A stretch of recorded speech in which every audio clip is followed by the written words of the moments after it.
خداوند کے زندہ اور پاک کلام میں سے تواریخ کی دوسری کتاب اس کا 36واں باب۔ اور ملک کے لوگوں نے یوسیہ کے بیٹے یہوآخز کو اس کے باپ کی جگہ یروشلم میں بادشاہ بنایا، اور یہوآخز 23 برس کا تھا جب وہ سلطنت کرنے لگا۔ اس نے 3 مہینے یروشلم میں سلطنت کی، اور شاہ مصر نے اسے یروشلم میں تخت سے اتار دیا اور ملک پر 100 قنطار چاندی اور 1 قنطار سونا جرمانہ کیا۔ اور شاہ مصر نے اس کے بھائی الیاکیم کو یہودا اور یروشلم کا بادشاہ بنایا، اور اس کا نام بدل کر یہویکیم رکھا، اور نکوا اس کے بھائی یہوآخز کو پکڑ کر مصر کو لے گیا۔ اور یہویکیم 25 برس کا تھا جب وہ سلطنت کرنے لگا، اور اس نے 11 برس یروشلم میں سلطنت کی، اور اس نے وہی کیا جو خداوند اس کے خدا کی نظر میں برا تھا۔ اس پر شاہ بابل نبوکدنضر نے چڑھائی کی اور اسے بابل لے جانے کے لیے اس کے بیڑیاں ڈالی، اور نبوکدنضر خداوند کے گھر کے کچھ ظروف بھی بابل کو لے گیا اور ان کو بابل میں اپنے مندر میں رکھا۔ اور یہویکیم کے باقی کام اور اس کے نفرت انگیز اعمال اور جو کچھ اس میں پایا گیا وہ اسرائیل اور یہودا کے بادشاہوں کی کتاب میں قلم بند ہیں، اور اس کا بیٹا یہویکین اس کی جگہ بادشاہ ہوا۔ یہویکین 8 برس کا تھا جب وہ سلطنت کرنے لگا، اور اس نے 3 مہینے 10 دن یروشلم میں سلطنت کی، اور اس نے وہی کیا جو خداوند کی نظر میں برا تھا۔ اور نئے سال کے شروع ہوتے ہی نبوکدنضر بادشاہ نے اسے خداوند کے گھر کے نفیس برتنوں کے ساتھ بابل کو بلوا لیا، اور اس کے بھائی صدقیہ کو یہودا اور یروشلم کا بادشاہ بنایا۔ صدقیہ 21 برس کا تھا جب وہ سلطنت کرنے لگا۔ صدقیہ 21 برس کا تھا جب وہ سلطنت کرنے لگا، اور اس نے 11 برس یروشلم میں سلطنت کی، اور اس نے وہی کیا جو خداوند اس کے خدا کی نظر میں برا تھا۔ اور اس نے یرمیہ نبی کے حضور، جس نے خداوند کے منہ کی باتیں اس سے کہیں، عاجزی نہ کی۔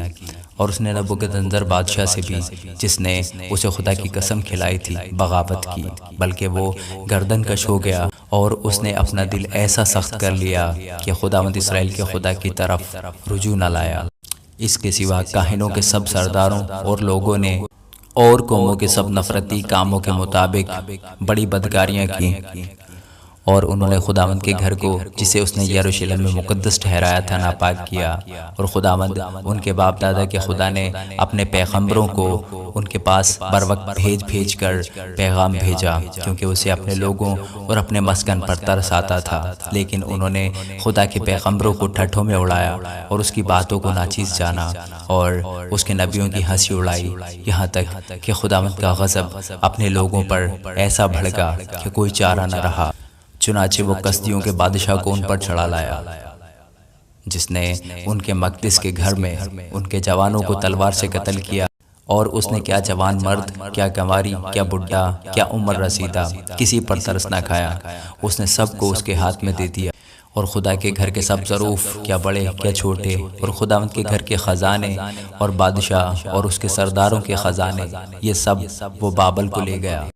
اور انہوں نے خدا کے گھر کو جلا دیا، اور یروشلم کی فصیل ڈھا دی، اور اس کے تمام محل آگ سے جلا دیے، اور اس کے سب قیمتی ظروف کو برباد کیا، اور جو تلوار سے بچے وہ ان کو بابل کو لے گیا، اور وہاں وہ اس کے اور اس کے بیٹوں کے غلام رہے جب تک فارس کی سلطنت شروع نہ ہوئی، تاکہ خداوند کا وہ کلام جو یرمیہ کی زبانی آیا تھا پورا ہو کہ ملک اپنے سبتوں کا آرام پالے، کیونکہ جب تک وہ سنسان پڑا رہا تب تک، یعنی 70 برس تک اسے سبت کا آرام ملا۔